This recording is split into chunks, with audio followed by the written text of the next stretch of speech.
네, 안녕하세요. 코드프레소 김지윤입니다. 이번 시간에는 정의된 기능을 수행하는 코드 블록인 함수에 대해서 배워보도록 하겠습니다.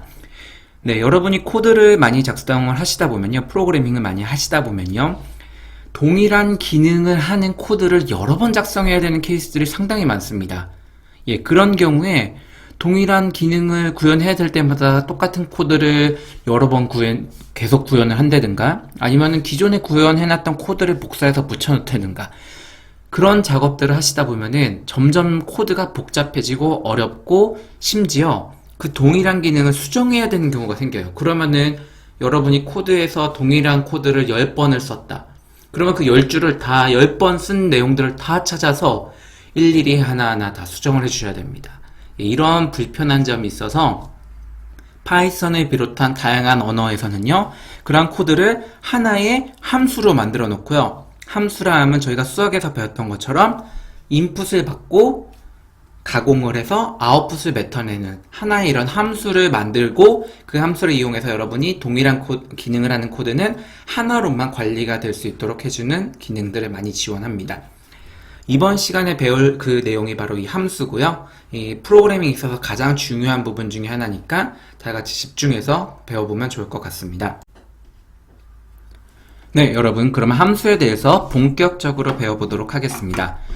앞서 말씀드렸던 것처럼요, 함수는요, 특정한 타스크를, 저희가 작성한 코드를요, 반복 수행을 가능하게 해주는 게 함수입니다. 그리고 그 특정한 타스크는 저희가 코드 블록으로서 구현이 되고요. 저희가 그렇게 구현한 코드 블록을 이름을 통해서 언제든지 가져다 쓸 수 있는 거죠. 원래 프로그래밍 할 때는 저희가 작성하고자 하는, 수행하고자 하는 코드를 반복적으로 계속 작성을 해야 됐지만, 동일한 기능을 위해서요. 이 함수를 쓰시면은 한 번만 코드 블록을 정의를 하시고 다음부터는 이 이름을 가져다가 계속 쓰시면 됩니다. 이게 함수의 가장 큰 특징이고요. 이 함수는 저희가 어렸을 때 배웠던 수학에서 배웠었던 그런 함수와 일단 비슷한 포맷을 가지고 있습니다. 형태를 가지고 있어요. 어떠한 형태를 가지고 있는가? 기억이 나실지 모르겠습니다. 이 수학 시간에 요런 그림 한번 배우셨던 적 있으시죠? 이 하나의 상자가 함수고요. 이 함수에 이제 인풋이 들어가고, 그 인풋을 함수 내부에서 가공을 해서 이렇게 아웃풋을 뱉어내는 게 함수라고 저희가 수학 시간에 많이들 배우셨을 겁니다. 프로그램에서 저희가 짜는 함수도 어렸을 때 배웠던 이 수학 시간에 배웠던 함수와 거의 비슷한 포맷을 가지고 있습니다. 그래서 함수에도 인풋과 아웃풋이 존재를 하고요. 그 인풋과 아웃풋을 이제 계산을 해주는 실제 구현 코드가 이렇게 존재를 하는 겁니다. 그래서 함수는 입력과 출력이 존재를 하고요. 입력이라는 이제 함수에 들어가는 데이터를 다른 말로 파라미터라고 얘기를 하고요. 함수가 인풋을 받아서 특정한 연산을 수행을 해서 뱉어내는 아웃풋을요, 이제 리턴 값이라고도 얘기를 하게 됩니다. 이렇게 저희가 한번 만든 함수, 이름을 붙여서 만든 코드 블록인 함수는요, 다른 코드의 부분에서도 이 이름을 통해서 호출을 해서 사용될 수가 있습니다. 네, 여러분, 그러면은 함수를 저희가 그러면은 코딩을 통해서, 실제 예제를 통해서 좀 더 배워보도록 하겠습니다. 예제를 저희가 직접 배우기 전에요, 간단한 용어들 2개를 한번 배워보도록 할게요. 저희가 함수를 이용해서 프로그래밍을 할 때는요, 크게 2가지 얘기를 하면서 이야기를 통해서 함수를 구현을 하는 과정과 함수를 사용하는 과정을 얘기를 하는데요. 그 각각을 얘기를 할 때, 함수를 저희가 정의할 때, 만들 때 늘 저희가 약간 전문적인 언어로 있어 보이는 말로 함수를 선언한다고 합니다. 함수의 이름과 그 함수에서 실제로 구현하는 작업 내용들, 그 다음에 그 함수에는 어떤 인풋이 들어올지, 그 다음에 그 함수는 연산을 다 끝나고 어떠한 값을 이제 반환을 할지, 출력을 할지, 그런 것들을 정의하는 과정을 함수에서 선언이라고 이제 얘기를 하고요. 그렇게 저희가 정의한 함수를요, 이름을 이용해서 가져다 쓰는, 호출을 하는, 이제 이름 이용해서 직접 함수를 사용하는 과정을 호출하는 과정이라고 얘기를 합니다.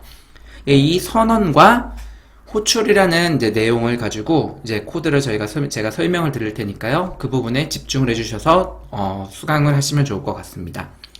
먼저 저희가 이제 함수를 선언을 해보도록 할게요. 함수를 저희가 선언을 할 때는 파이썬에서 지금부터 함수가 선언이 된다라고 이제 하는 명령어가 있는데요.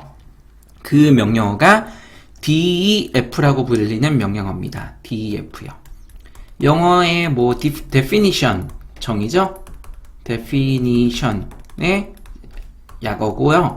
이 함수를 정의를 한다. 내가 함수를 정의를 할 거야. 라는 이제 말로써 함수의 이제 정의를 하는 시작 부분에 저희가 이렇게 작성을 합니다. 작성을 하시고요. 함수 def라는 이름을 쓰시고 그 다음에 저희가 한 칸을 띄워주신 다음에요. 그 다음에 저희가 함수의 이름, 저희가 정의를 다 끝나고 나서 다른 코드에서 호출을 할 때 사용할 함수의 이름을 정의를 하시면 됩니다.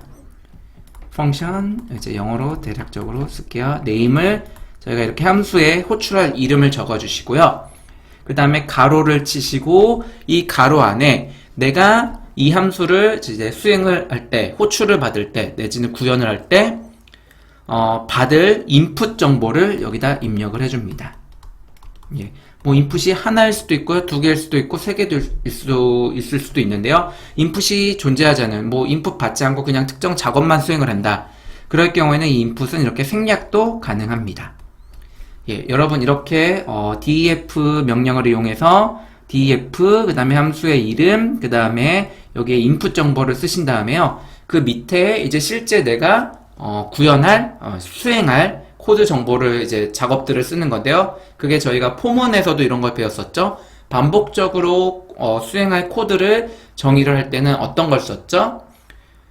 코드 블록이라는 걸 썼었죠. 함수도 동일합니다. 그래서 이 함수에서 실제 수행될 작업을 코드 블록으로 표현을 하기 위해 콜론을 저희가 써주시고요. 그 다음 줄에 인텐트를 주신 다음에 실제로 저희가 수행할 코드를 이제 이렇게 작성을 하시면 됩니다.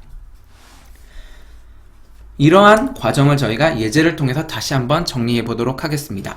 먼저 저희가 함수를 정의를 할 텐데요. 정의를 하기 위해서 def 명령어를 쓰시고요. 그 다음에 한 칸을 띄신 다음에 greet underbar user라는 함수의 이름을 적으시고요. 그 다음에 이 함수는 저희가 인풋을 받지 않을 거예요. 그래서 인풋을 사용하지 않고 적지 않고요.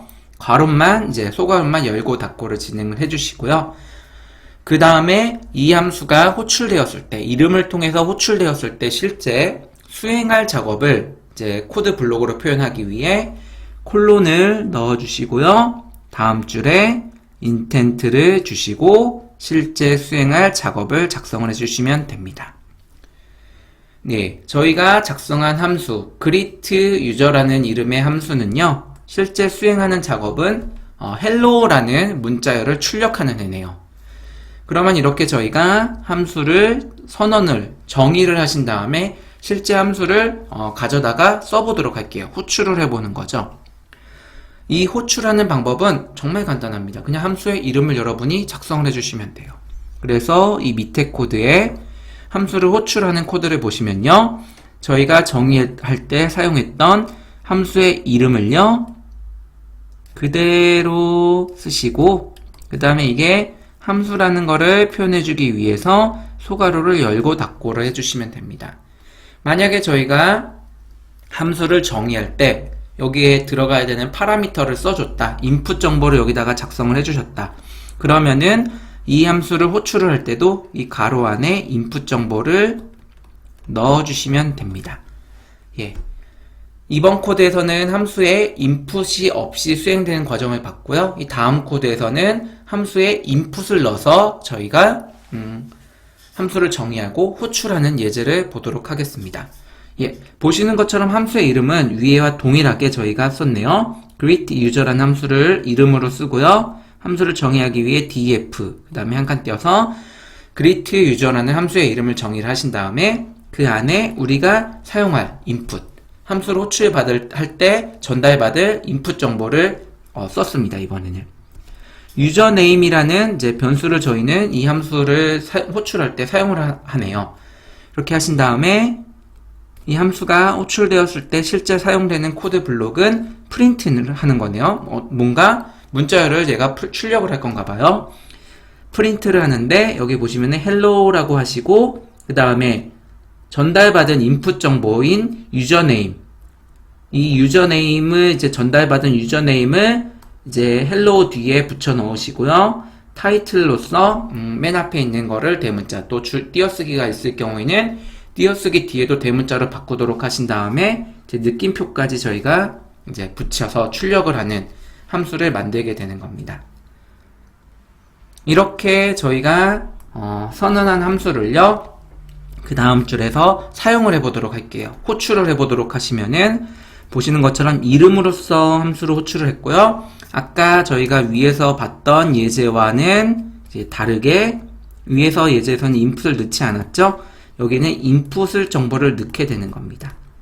이제 인풋을 넣으면요, 유저네임이란 함수 내부에서 유저네임이라는 이 변수에 제시라는 사용자가 전달해준 함수를 호출할 때 전달해준 인풋을 파라미터를 유저네임이란 변수에 할당을 하고요. 함수 내부의 코드 블록에서 그 사용자가 전달해준 파라미터를 유저네임이라는 변수 이름을 통해서 이제 사용하게 되는 거죠. 네, 이번에는 함수에서 인풋을 전달받는 거, 파라미터를 정의를 하는 거에 대해서 좀 더 자세하게 배워보도록 하겠습니다. 앞선 시간에 저희가 두 가지 함수를 정의를 해봤죠. 하나는 이 def라는 명령 뒤에 함수의 이름을 넣으신 다음에 그 뒤에 가로 안에 함수의 파라미터를, 즉 인풋을 받지 않도록 하나의 코드를 정의를 했었고요. 함수를 정의를 했었고요. 두 번째는 동일한 이름을 가지지만 함수의 이름을 가지지만 파라미터를 하나 전달받은 코드 함수를 이제 저희가 배워봤습니다. 이번 시간에는 저희가 이제 파라미터에 대해서 조금 더 자세하게 배워볼 건데요. 이 함수에 전달받을, 사용자가 함수를 호출할 때 전달해줄 파라미터의 개수는요, 앞선 예제처럼 이렇게 없거나 하나를 이제 전달을 할 수도 있지만 하나보다 더 많은 파라미터들을 전달을 받도록 저희가 디자인할 수가 있어요. 그렇게 여러 개의 파라미터를 전달받을 수 있도록 이제 정의하는 방법은요, 이 def, 그 다음에 함수의 이름, 그리고 가로 안에요, 저희가 전달받고 싶은 개수만큼 변수의 이름을 넣어주시면 돼요. 예를 들어서 지금은 뭐 여기서 fa라는 하나의 변수 이름만 쓰셨죠? 근데 저희가 여러 개의 함수를 이제 여러 개의 인풋을 전달받고 싶다. 그러면은 변수를 여러 개를 쓰시면 됩니다. 예를 들어서 저희가 3개의 파라미터를 전달받고 싶다. 그러면 이 소가로 안에 파라미터 1, 파라미터 2, 파라미터 3 이렇게 저희가 이제 정의를 해주시면 되고요.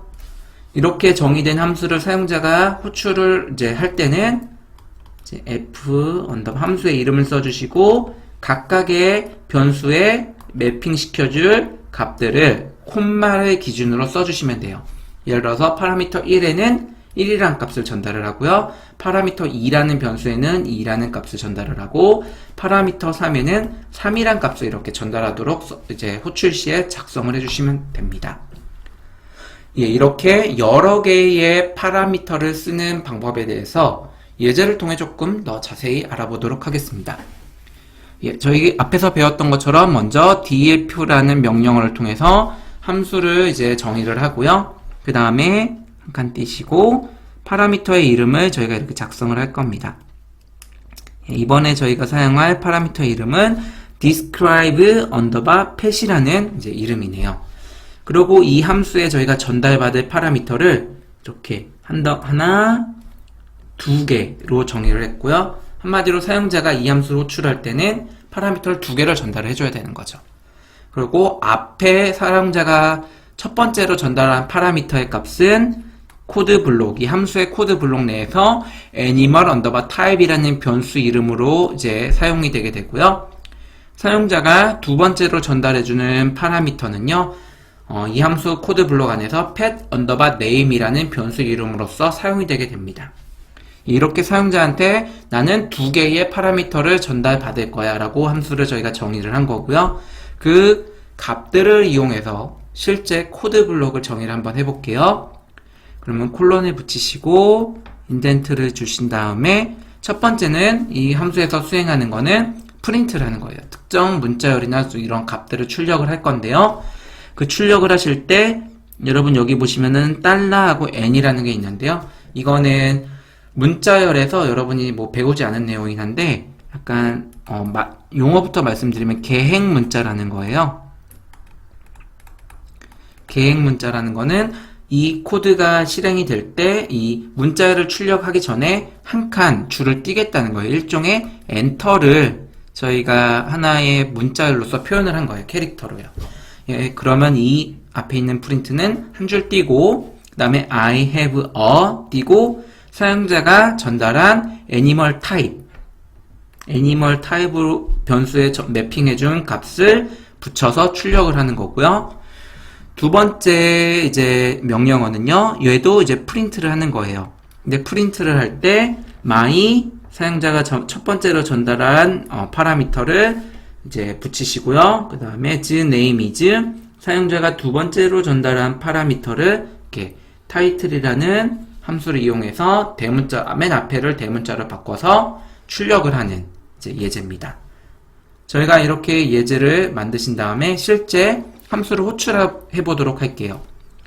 함수를 호출하는 방법은 저희가 정의한 이름을 통해서 함수를 호출하시는 거죠. 그래서 describe underbar pet이라는 이제 함수의 이름을 썼고요. 그 다음에 저희가 describe pet에 두 개의 파라미터를 인풋을 전달받도록 디자인을 했기 때문에 두 개의 파라미터를 함수한테 전달을 하는 거죠. 그래서 맨 처음엔 햄스터라는 값을 이제 앞에다가 전달했고요. 두 번째로서는 헬이라는 값을 전달을 했습니다. 그러면은 함수 내부적으로 이 animal type이라는 이름의 변수에 햄스터라는 값이 전달이 될 거고요. 두 번째 pet name이라는 변수에는 헬이라는 값이 전달이 되도록 될 겁니다. 그러면 저희가 이제 이 각각의 값이 전달이 돼서 출력이 되면은 I have a animal type이었는데 그 animal type이 햄스터였죠. 그래서 I have a hamster. 그 다음에 두 번째 문장에서는 my 첫 번째 파라미터의 animal type이죠. 그래서 hamster. 즉 name is 두 번째 파라미터였던 pet name이 헬이라는 값이 전달이 돼서 헬이라는 값이 출력이 되고요. 이제 두 번째 또 함수를 저희가 다시 호출을 할 때 이번에는 앞에 있는 파라미터에는 dog, 두 번째 파라미터에는 will를 전달을 합니다. 그럼 보시는 것처럼 먼저 한 칸이 떼지고요. 저희 계획 문자에 의해서 I have a 저희가 첫 번째 전달한 dog라는 이름이 이제 출력이 되고요. 그 다음에 my 첫 번째 저희가 출력한 전달해준 파라미터가 들어가서 dog name is 두 번째 파라미터 willy 이렇게 출력이 되는 것을 확인하실 수가 있습니다. 네, 이번 시간에는 키워드를 이용한 파라미터 전달에 대해서 배워보도록 하겠습니다. 예, 저희가 아까 함수를 호출을 할 때요, 여러 개의 파라미터가 있을 때 함수를 호출할 때 어떻게 써주셨죠?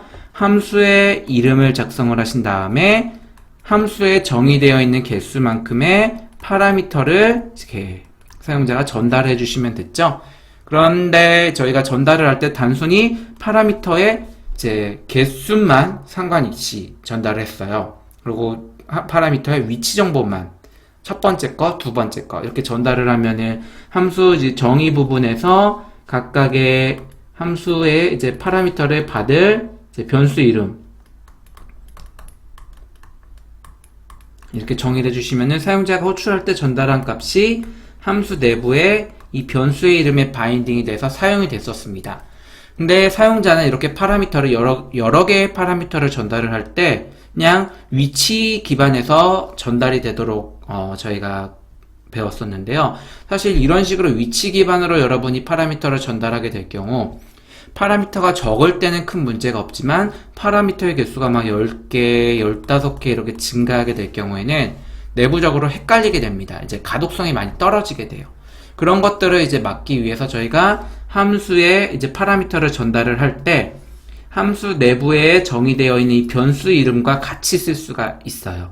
예를 들어서 이렇게인 거죠. f 언더바 n 호출을 할 때 파라미터 1이라는 변수에는 1이란 값을 나는 전달을 할 거고 파라미터 2에는 2라는 값을 나는 전달을 할 거야. 이렇게 여러분이 써주시면은 가독성도 훨씬 좋아지고요. 여러분이 뭐 위치 정보도 신경을 안 쓰셔도 돼요. 예를 들어서 파라미터 2는 2, 파라미터 1은 1 이렇게 저희가 순서 정보에 상관없이 함수 내부에서 정의된 이제 변수의 이름만 가지고 따라가기 때문에 위치 정보에 없이도 저희가 사용을 할 수 있어서 무척 편리한 기능입니다.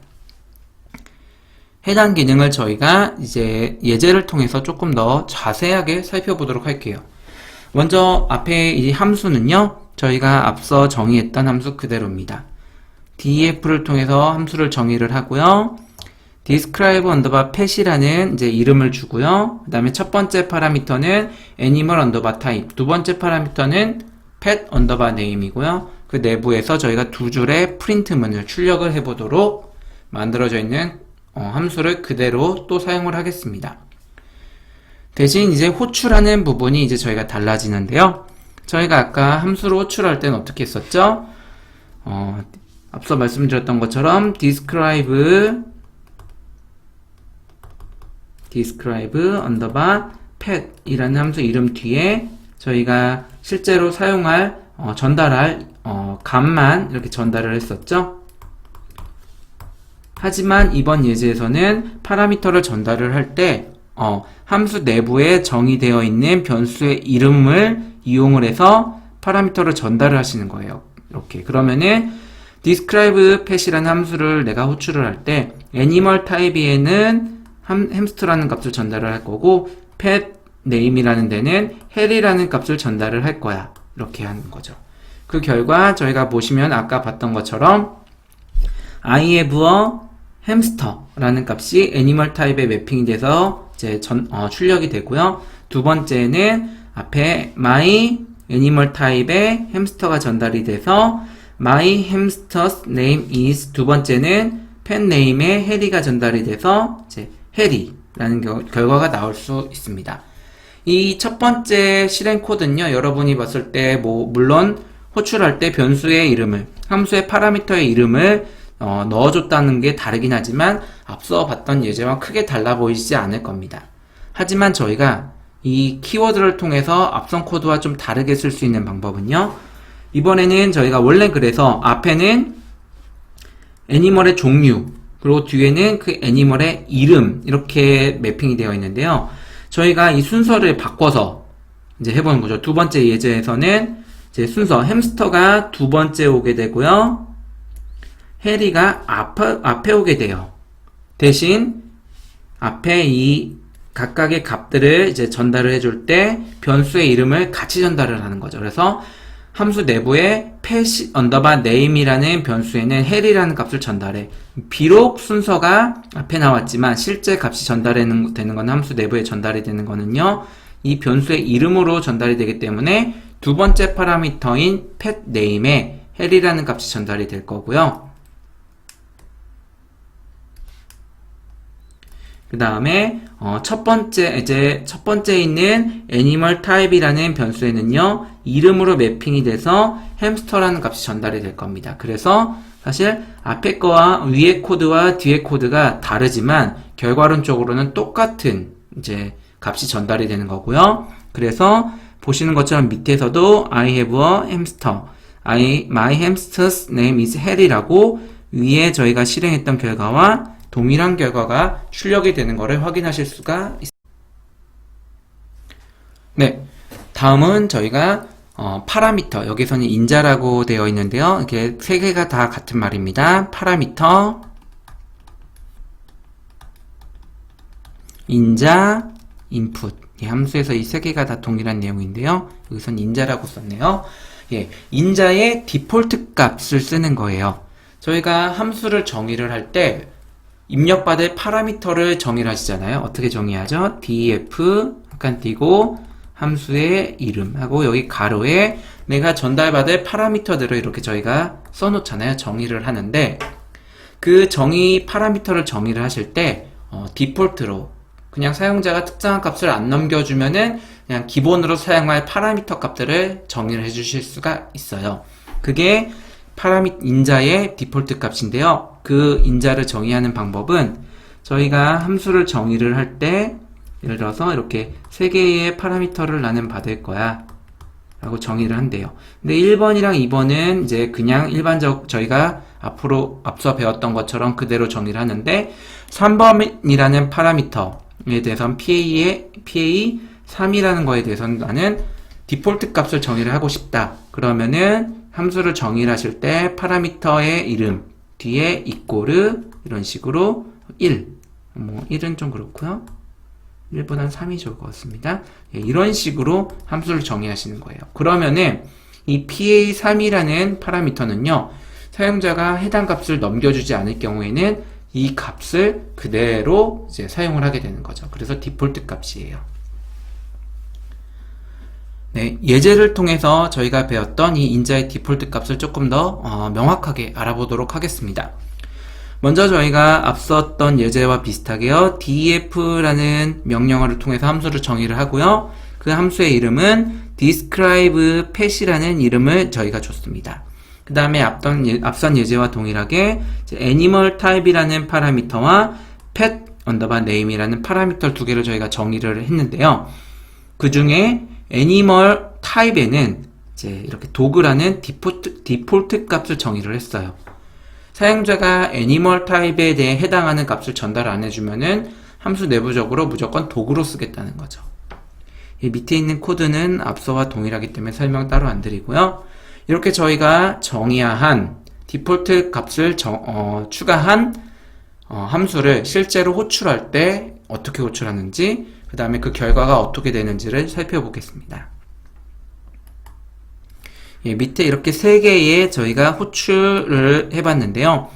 맨 처음에는 이 describe라는 함수를 호출을 할 건데 그 중에서 pet name이라는 파라미터만 저희가 전달을 했대요. 그러면은 함수 내부적으로 이 pet name에 will이라는 값이 전달이 될 건데요. 사용자가 animal type이라는 값은 전달하지 않았죠. 그렇기 때문에 함수 내부적으로 animal type이라는 변수에는 디폴트 값인 도구가 들어가는 거예요.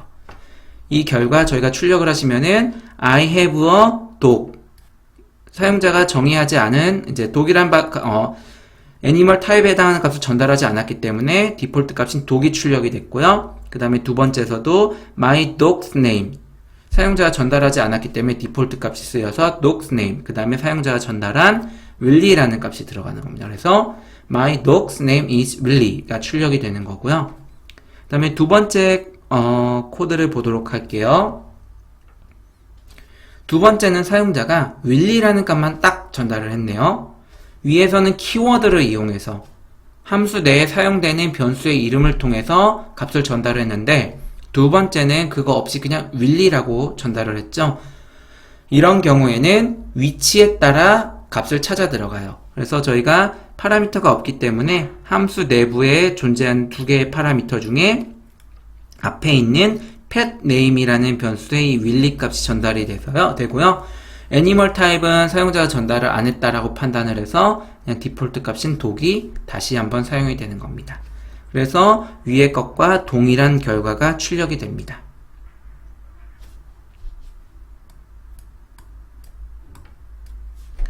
예, 그 다음 문제는 저희가 describe라는 pet이라는 함수를 다시 호출을 했고요. 근데 이번에는 두 개의 네임을 다 파라미터를 전달을 했네요. 키워드로요. pet name이라는 파라미터한테는 Harry, animal type이라는 파라미터에는 hamster라는 값을 전달을 했어요. 그러면은 이 값들을 다 전달을 해줬기 때문에 기존에 있던 디폴트, 애니멀 타입의 디폴트 값인 dog는 사용되지 않고요. 대신 여기에 햄스터 라는 값이 전달이 될 겁니다. 그래서 그 결과 출력을 하시면은 I have a hamster. 사용자가 전달한 값이죠. 기존에 있던 도구가 아니고요. 디폴트 값인 도구가 아니고요. 그 다음에 my hamster's name is Harry. 요 앞에 햄스터도 디폴트 값이 사용되지 않았고 사용자가 전달한 햄스터라는 값이 이제 출력이 된 거를 확인하실 수가 있습니다. 네, 이번에는 함수의 파라미터의 옵셔널 인자에 대해서 배워볼게요. 이 옵셔널 인자라는 건 어떤 거냐면요. 개념적으로는 저희가 함수를 이렇게 호출을 할 때 원래 함수에 나는 3개의 파라미터를 여러분이 이제 정의를 하실 때 3개의 파라미터를 저희가 정의를 해볼게요. 근데 이런 3개의 파라미터 여러분이 정의를 하셨으면요. 이 함수를 호출할 때도 3개의 값을 전달을 해주셔야 돼요. 무조건요. 여러분이 3개라고 함수 파라미터를 정의를 하시면 원래 3개의 값을 전달을 해주셔야 됩니다. 근데 저희는 어쩔 경우에는 3개의 파라미터가 다 전달이 될 수 있지만 어떤 경우에는 한 값이 전달이 안 될 수도 있어. 이렇게 파라미터를 마지막 3번째 있는 파라미터는 값이 있을 수도 있고 없을 수도 있기 때문에 나는 옵셔널하게 어떨 때는 보내고 어쩔 때는 보내지 않고 싶어요. 근데 여러분이 그대로 지금까지 배운 대로 쓰시면요. 파라미터를 전달을 하지 않으면 에러가 발생을 합니다. 예, 이런 경우에 파라미터가 내가 전달되지 않을 수도 있는 파라미터에 대해서 이렇게 어쩔 때는 전달되고 어쩔 때는 전달되지 않게 사용자가 옵셔널하게 쓸 수 있는 파라미터를 정의하는 방법입니다. 사실 이거는 따로 방법이 있는 건 아니고요. 앞서 저희가 배웠던 그 파라미터의 디폴트 값을 이용을 하는 거예요. 한번 코드를 통해서 보도록 할게요. 이번엔 함수가 저희가 def로 이제 함수를 다시 정의를 했고요. 함수의 이름은 get formatted name이라는 이름으로 정의를 했습니다. 그렇게 파라미터를 저희가 정의를 하신 다음에요. 이번엔 저희가 3개의 파라미터를 전달받도록 정의를 할게요. 하나는 first name, 두 번째는 last name, 세 번째는 middle name이에요. 뭐 한국은 그렇진 않지만 미국에서는 이제 first name과 last name이 기본이긴 하지만 가끔씩 middle name을 쓰는 사람들이 있죠. 그렇기 때문에 이런 middle name의 값을 저는 옵셔널하게 쓰고 싶은 거예요. 사용자가 파라미터를 전달할 때 세 번째에 해당하는 middle name은 전달할 수도 있고 전달하지 않을 수도 있기 때문에 그렇죠. 그런 경우에는 여러분 그냥 디폴트 값을 이렇게 콤마해서 이제 값은 있지만 아무런 값이 전달되지 않는 값을 디폴트로 사용하게 하는 거예요. 그래서 사용자가 설사 이 값을 middle name을 전달하지 않더라도 프로그램 내부적으로 얘는 이건 아무것도 없는 값이구나 라고 알아서 로직을 만들도록 하는 거죠. 예. 사실 그래서 이 옵셔널 인자는요, 앞서 배웠던 디폴트 값이에요. 그냥 다만 그 디폴트 값을 사용자가 값을 전달하지 않았다라는 걸 표현하기 위해서 이런 값들을 사용하게 되는 거죠. 예, 실제로 코드를 한번 좀 더 자세하게 살펴보도록 할게요. 함수에서 이 조건문이 바로 코드 블록에서 조건문이 들어가네요. 조건문에서 뭐라고 볼까요? 맨 처음에 middle name이라고 했어요. 원래 if문 뒤에는 어떤 게 와야죠? 비교문이 와야죠?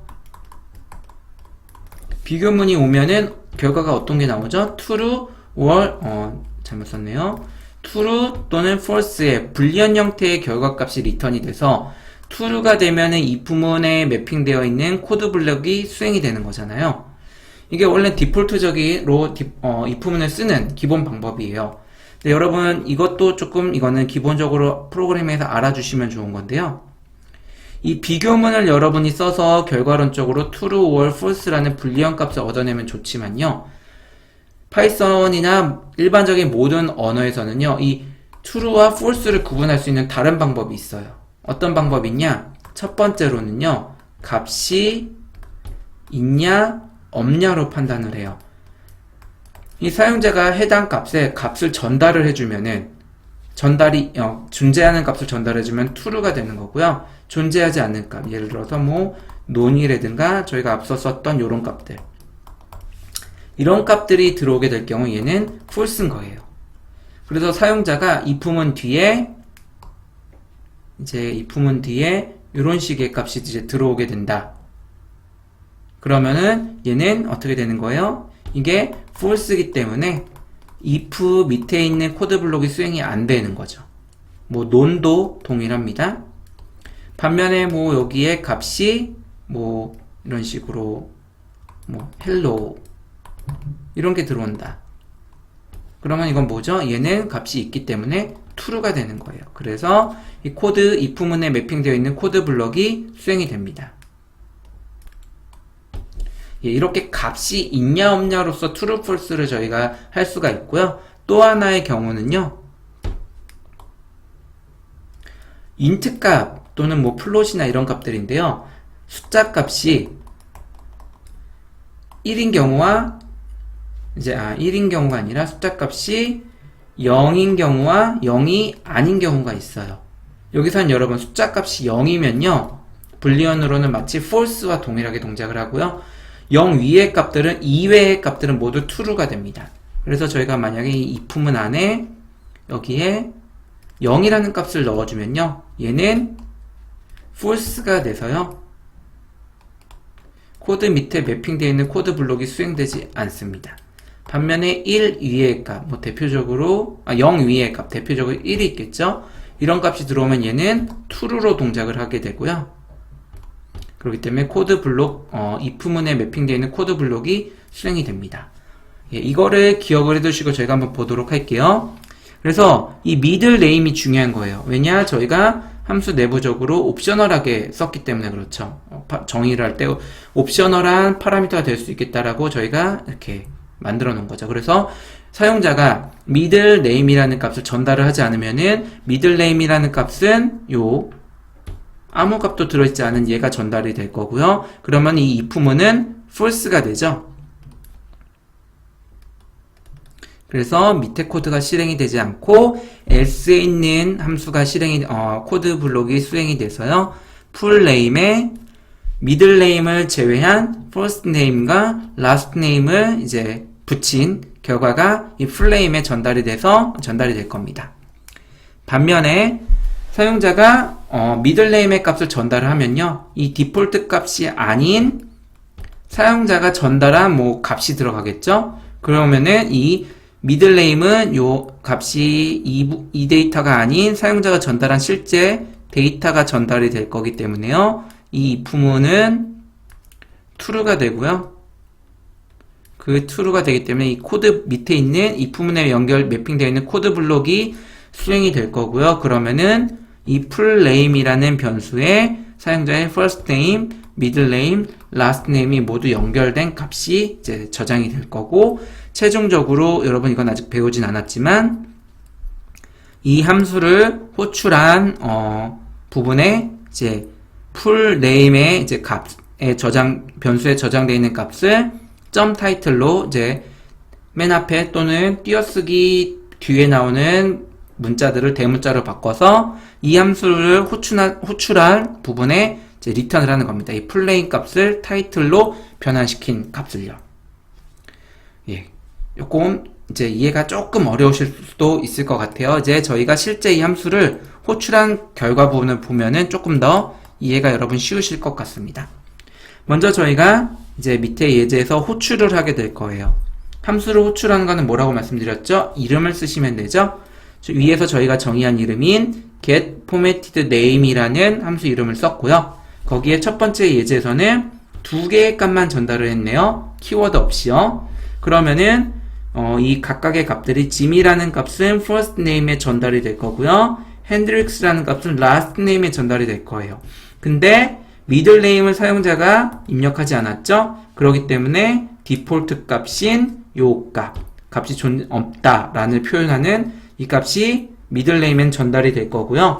그러면 함수 내부적으로 middle name은 false이기 때문에 else 밑에 있는 코드 블록이 수행이 돼서 Jimmy와 핸드릭스를 붙인 결과값이 이제 full name에 저장이 되고요. 그 저장된 값을 타이틀로 바꿔서 이제 이 함수를 호출한 부분에 전달을 하는 거죠. 그러면은 이 get formatted 함수가 수행이 되면요, 요 full name.title이 전달이 돼서 그 반환이 돼서 그 값이 이 함수를 호출한 부분이 musician이라는 변수에 저장이 되는 겁니다. 그래서 저희가 그 결과를 출력을 하시면은 보시는 것처럼 저희가 전달한 지미 핸드릭스가 출력이 되는데 타이틀까지 적용이 돼서 맨 앞자와 띄어쓰기 뒤에 있는 캐릭터가 대문자가 돼서 출력이 되는 것을 확인하실 수가 있고요. 반면에 저희가 이거는 두 개의 값만 저희가 전달을 한 거죠. 옵셔널한 미들네임을 전달하지 않았어요. 근데 두 번째 호출 예제에서는 저희가 세 개의 값을 다 전달을 했죠. 루이스, 암스트롱, 다니엘이라는 세 개의 파라미터를 모두 다 전달하시면은 첫 번째 위치의 first name에는 루이스, last name에는 암스트롱, 그 다음에 middle name에는 다니엘이라는 값이 전달이 돼서요. 원래 디폴트 값인 이 값이 사용이 되지 않고 이 다니엘이라는 값이 전달이 되는 거죠. 그러면은 이 부문에 의해서 middle age에는 값이 전달이 되었기 때문에 이 부분은 이제 true가 될 거고요. 그래서 이 부문에 연결되어 있는 코드 블록이 수행이 돼서 결과론적으로 세 개의 first, middle, last가 다 더해진 결과인 루이, 다니엘, 암스트롱이라는 결과가 출력이 이제 타이틀이 적용된 채로 이제 출력이 되는 것을 확인하실 수가 있습니다.